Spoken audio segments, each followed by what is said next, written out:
One day, as I went outside to hang the laundry, I noticed mackerel clouds in the sky, a sure sign of fall's arrival. It looks like it's going to be another hot day, I thought to myself, and my gaze inadvertently drifted towards a separate house. On the same property as our home, there is this separate house where my son Michael, his wife Sophia, and their son Liam, a family of 3, live.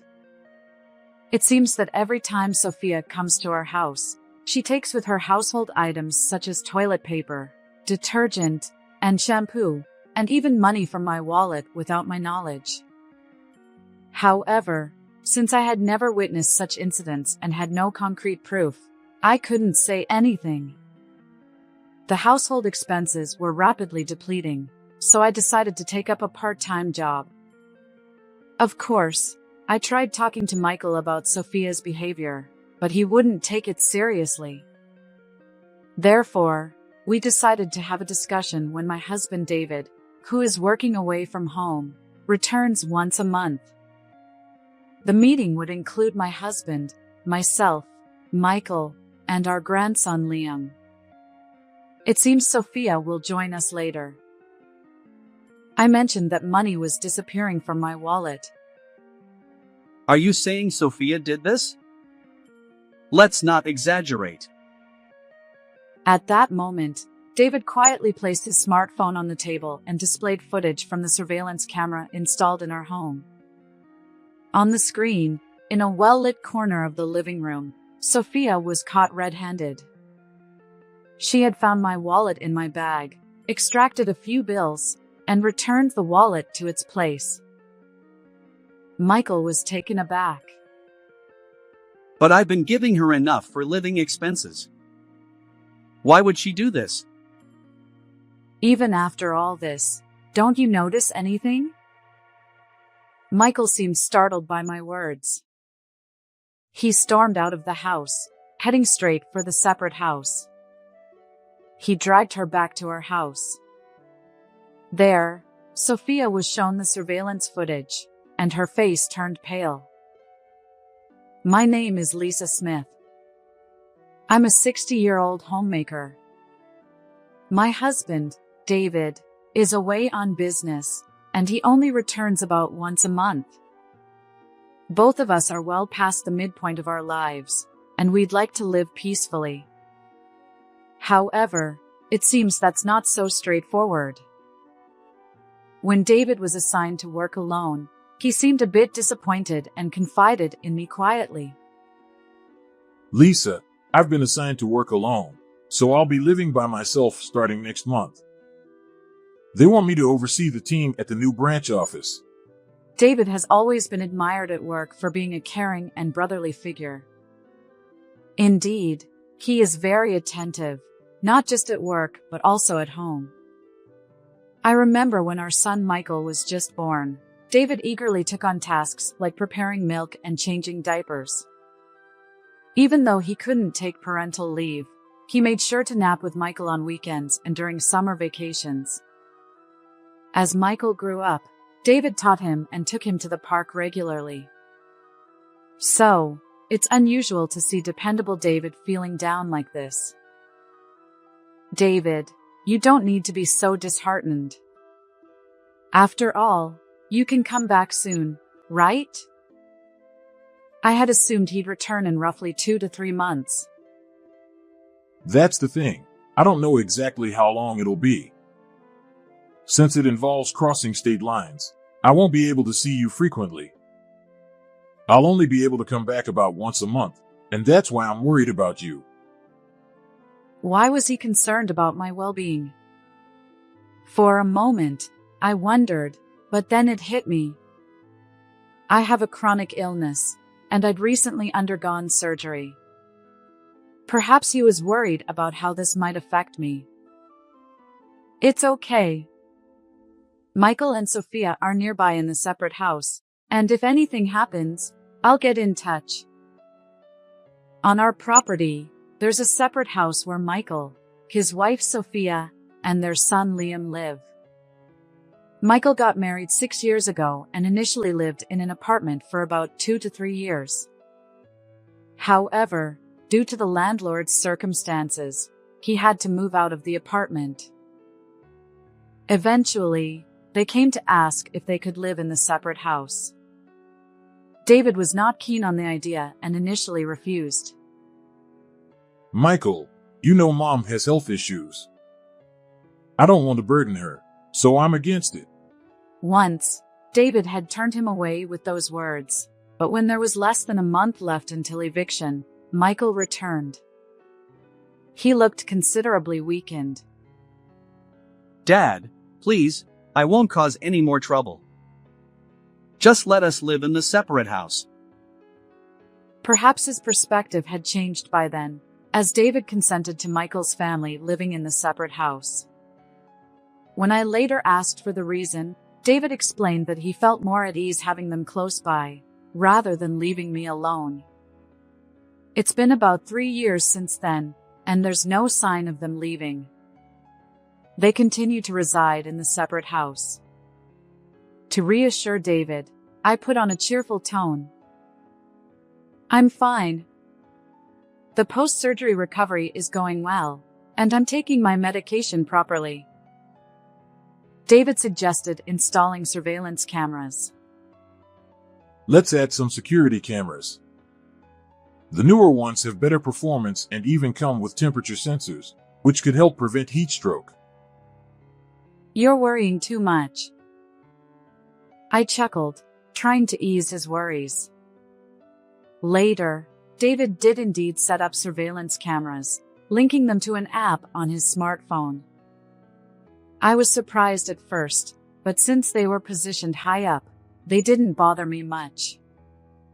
Within a week, David left reluctantly, and now I live alone in a house that feels almost too spacious.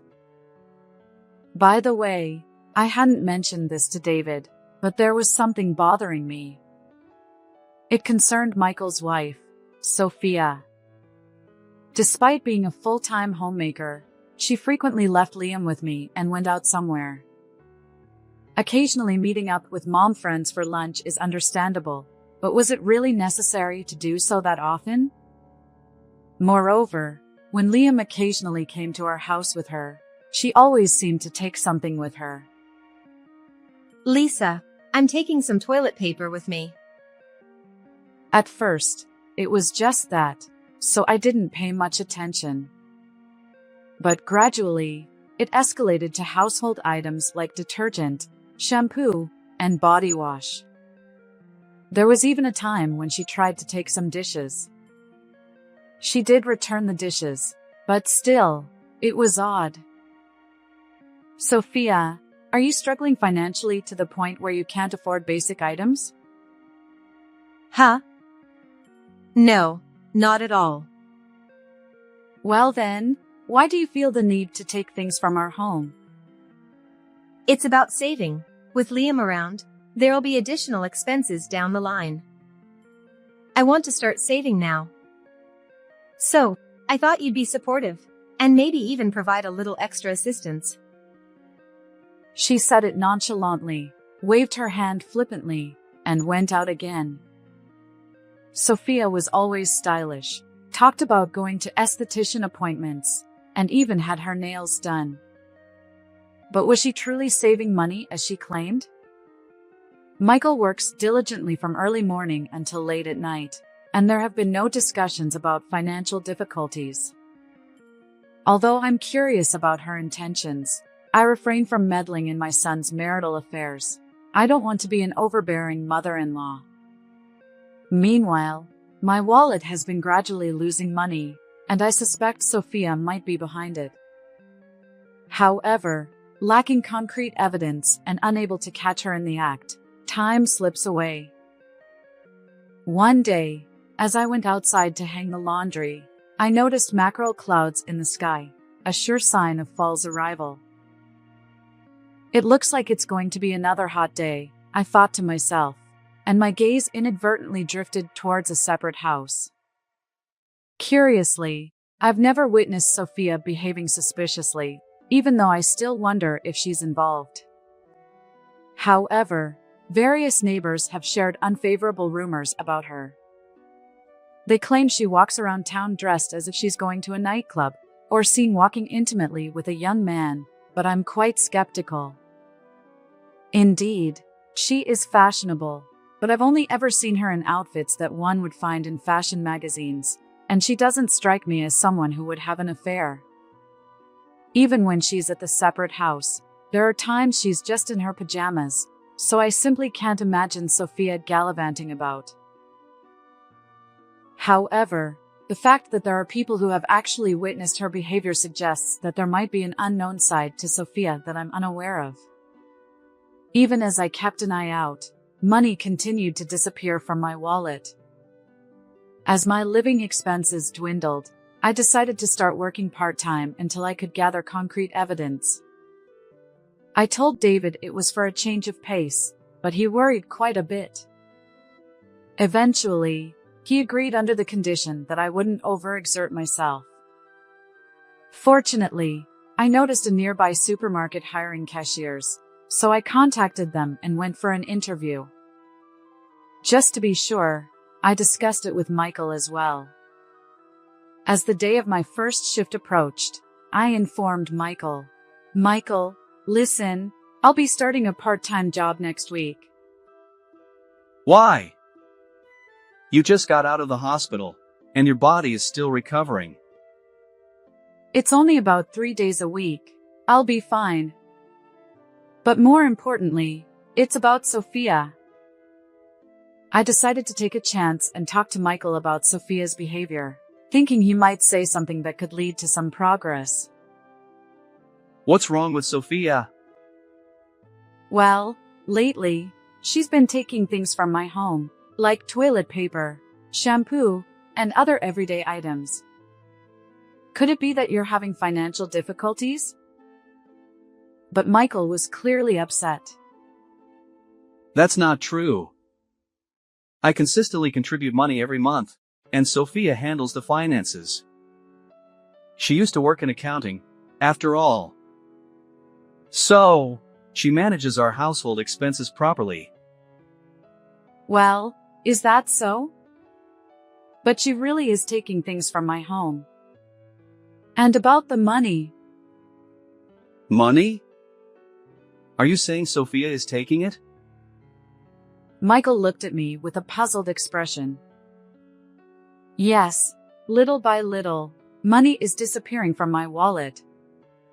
She probably thinks she hasn't been caught yet, but this ongoing situation is troubling for me. Could you subtly mention it to her too? Mom, are you losing your mind? Even so, that's impossible. Michael sighed heavily, seemingly unwilling to believe me, and from then on, he wouldn't entertain any further discussion. The next day, I informed Sophia about my decision to start working part-time and explained that it would be difficult for me to continue looking after Liam. This conversation happened just when Sophia had asked if I could take care of Liam for her. Sophia scowled and complained. Huh? Then who will look after Liam? Sophia, let me be clear. Please take care of your own child. Why do you always leave Liam with me and go somewhere? Where are you going? When I asserted myself, Sophia let out a small sigh and glared at me. Fine, fine. I understand. I won't ask anymore. Without answering my question, she pulled Liam's hand and retreated into the separate house. Nervous, I felt a cold sweat on my back. From that day on, only Liam would come over, cheerfully calling, "Grandma, let's play." I welcomed Liam into the house, exasperated by Sophia's predictable absence. Perhaps once I started my part-time job, she would change her ways. With that faint hope, I spent the week. And then came my first day at work. The short shift ran from 10 a.m. to 3 p.m. Having been a homemaker for so long, I felt nervous returning to work. Despite the simple title of cashier, the responsibilities and learning curve were multifaceted. Armed with a notepad and pen, I learned the ropes from a young female cashier. She was in her 20s, far more composed than I was, and efficiently explained everything, from loyalty cards to self-checkout. Her name tag also bore a golden badge that read Customer Service Master, and her demonstration of register procedures was impressive. There were so many things I needed to learn that my mind was spinning. I have to get this down pat, I told myself as I made my way home, finally reaching the gate of my house. As I rummaged through my bag for the house key, I noticed Liam standing in front of my gate. Curious, I approached him cautiously. Unaware that my previous thoughts had vanished, I called out to him, "Liam, what are you doing here?" Startled by his name, Liam looked up. Tears welled in his eyes, and his runny nose accompanied his sobs. Surprised, I quickly retrieved a pocket tissue from my bag and wiped away his tears and mucus. "What's wrong? Did something sad happen?" Liam explained that he had been waiting here all day for me to come out of the house. But since I hadn't emerged, he asked his mother. Grandma isn't here because she went to work. Upon hearing this, Liam felt devastated and had been crying here. He looked up at me with his runny nose and tear-streaked face. Why did Grandma have to leave? Is it because of my job that I can't play with you anymore? I was taken aback by his words. Job? What job are you talking about? Liam handed me a small piece of paper, saying, This? Unfolding it, I read Sophia's handwriting. Liam's job: transfer money from Grandma's wallet to Mom's wallet once a day. The instruction left me wide-eyed. Huh?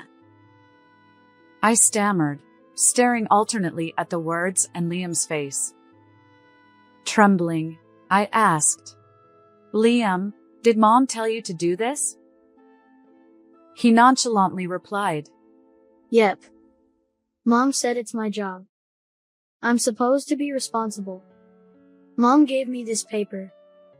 While my face almost twitched with the effort, I managed to invite Liam inside, where he gulped down juice. His innocent enjoyment contrasted sharply with my shock. I couldn't believe that Sophia would involve such a young child in stealing money. Could this really be happening? I had no concrete evidence. When could this have happened? I've been keeping an eye on Liam all along, and it's not easy to lose sight of a 5-year-old. How could he have taken money from my wallet without me noticing? Suddenly, something clicked in my mind. That night, I contacted David and explained the situation. Yeah, I understand. I'm not accusing Liam, but I'll check the surveillance camera footage. David listened attentively without any doubt. 3 days later, he contacted me. Hello, Lisa. I've discovered something serious. What? I was taken aback. It seemed Liam was indeed the culprit, but what shocked me even more was that the surveillance footage captured Sophia instructing Liam on how to take money from my wallet. Indeed, I hadn't told her about the surveillance camera, but even so, to steal someone's money in broad daylight is just outrageous. I am planning to visit you this weekend. This is unacceptable. Let's talk to Michael and Sophia. Yes, that's right. I replied, my heart heavy. But now that I knew the truth, I had to address it properly. Despite spending these days leading up to the weekend in a somber mood, the distraction of my part-time job allowed me to momentarily forget the situation. And so, the weekend arrived. Although the weather forecast had predicted a direct hit from a typhoon, it veered westward, leaving our area with clear skies. However, despite the sunny weather, a storm brewed within our home. David took an earlier train than usual to discuss the matter. His expression showed traces of weariness, yet an unmistakable anger simmered beneath the surface.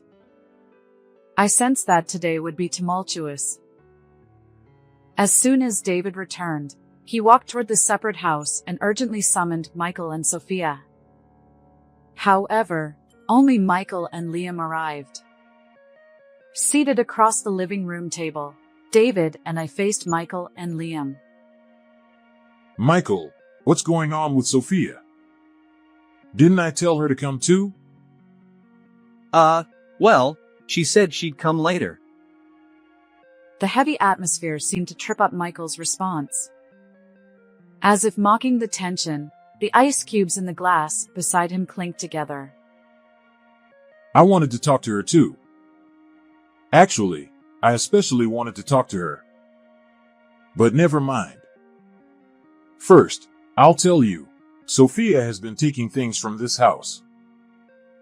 Michael looked taken aback. I've heard that from Mom before. But it's not like she takes a lot or does it frequently, right? Besides, Sophia said she received those things from you, Mom. Well, she may say she received them, but I didn't give them to her out of goodwill. She forcibly takes them, saying that she needs to save money for Liam's future expenses and that it would be okay for me to help out. Huh?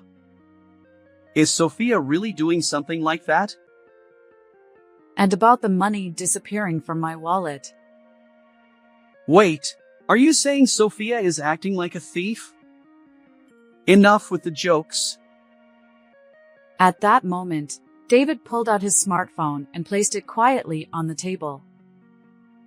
This isn't a joke. There's evidence of Sophia instructing Liam to take money, and the surveillance footage shows Liam removing money from Lisa's wallet every day. Michael looked stunned. On the screen, in a bright corner of our living room, Sophia rummaged through my bag, found my wallet, and discreetly removed several bills before returning the wallet to my bag. She then showed the money to Liam, crouching down as if teaching him something. Although the conversation was fragmented, it revolved around, Money is like this. Take this much from Grandma's wallet. Liam nodded resolutely, Got it. and Sophia hugged him tightly. Watching this scene unfold, Michael was left speechless, fixated on David's smartphone screen. David explained, This footage is from the surveillance camera I installed due to concerns about Lisa's illness. I never imagined it would be useful in such a way. Besides, there's more. The footage shows Liam taking money from Lisa's wallet. David manipulated his smartphone, displaying another video. Although I couldn't pinpoint when Liam had been taking money, this footage finally revealed the truth. As I stood up to take my medication, Liam swiftly extracted cash from my wallet. The timing coincided with my regular medication schedule, making it easy for even a young child like Liam. What? I trusted her. It's despicable to involve an innocent child in wrongdoing. She should be ashamed. David, who rarely displayed anger, spoke sternly. Michael flinched, and Liam looked visibly distressed. But I provide enough for living expenses. Why would you do this, Liam? Liam hesitated before answering. Mom's job is giving money to a man, so she said it's not enough. A man? Yeah, Mom always puts on makeup and goes somewhere. But I'm not allowed to go. So I stay with Grandma. Michael scrutinized Liam with suspicion. His expression conveyed confusion. Could Sophia be involved in an affair? The room was charged with tension. Even after all I've said, you still don't get it?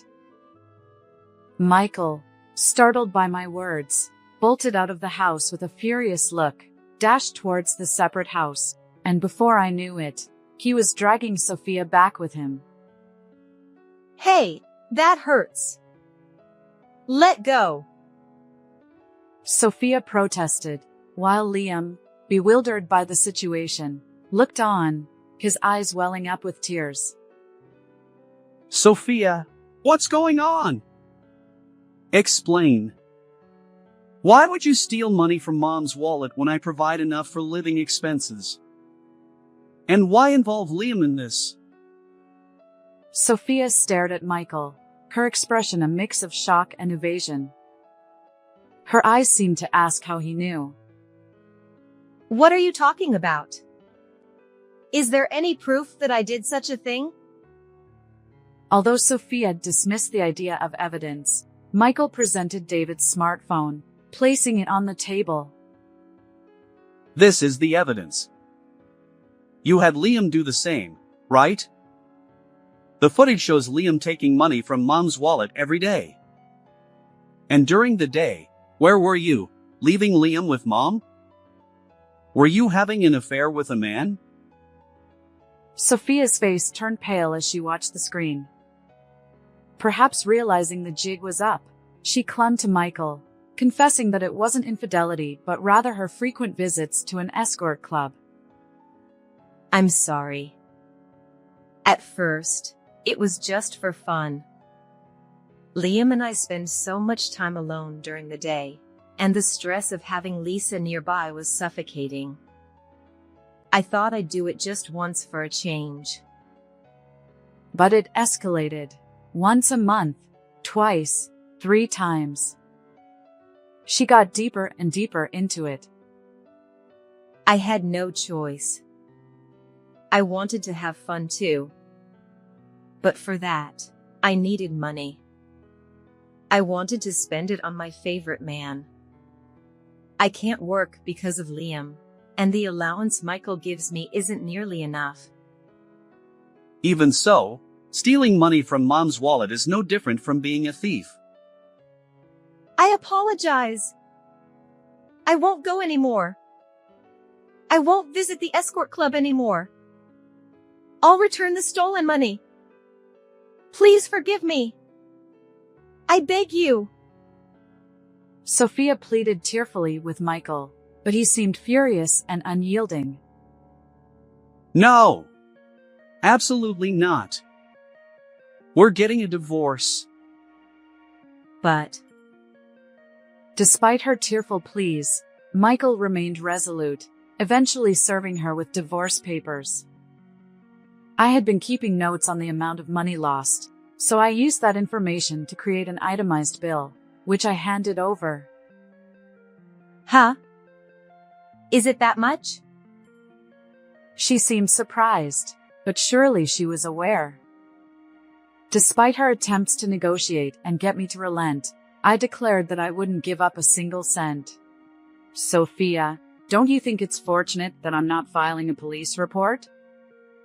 Even though your family, repeatedly stealing like this would lead to immediate arrest.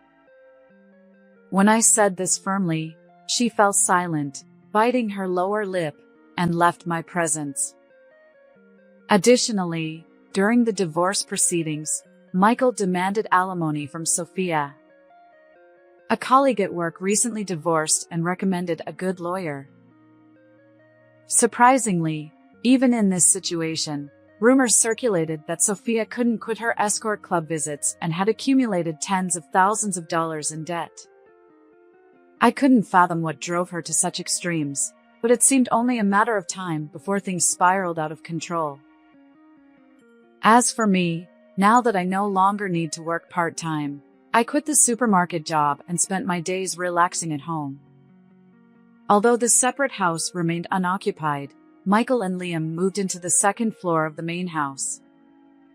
Michael obtained custody of Liam and became his guardian. My routine remained the same, looking after Liam while Michael worked during the day, but at least I no longer worried about money being taken. Liam will start kindergarten next year. I wonder if Michael has already gone through the procedure? I should ask to be sure, I muttered while flipping pancakes for lunch. Just then, David returned home. Yes, today marked the end of his business assignment, and he was finally back home.